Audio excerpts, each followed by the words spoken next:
Welcome to the Slop Farm. Enjoy the video. In this video, I will explain how to play Vamana Guntalu, updated. Start by learning basic hand placements and rhythm patterns used in traditional performance. Warm up with gentle finger stretches and a few slow scales to build accuracy. Practice plucking with the thumb and index fingers separately, then combine them into simple alternating patterns. Spend 5 to 10 minutes on timing exercises and focus on maintaining steady tempo and clear tone. Develop a relaxed right hand technique that supports both rhythm and melody.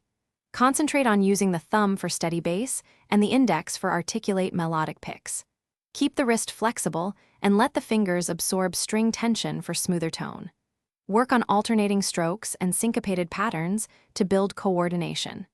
Gradually increase speed only when accuracy stays consistent, and always listen for even volume across notes for musical clarity. Quick recommendation and a small favor. If this guide helps you, please subscribe and like for more updated lessons. On another note, the new Kindle Paperwhite is great for reading music theory and ebooks anywhere, with a glare-free screen and long battery life, making practice breaks more productive and relaxing. Check the description for the link and other deals, and if you grab one, it makes a nice practice companion. Now let's get back to the video. Train your left hand to form clean notes without pressing too hard, which keeps the sound resonant. Think of each phrase like a sentence, shaping dynamics and timing to tell a musical story.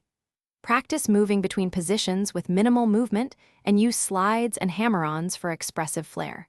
Work on legato for smooth lines and staccato for punchy accents, alternating exercises to strengthen versatility and musical sensitivity. Thanks for watching. Consider subscribing if we helped you today.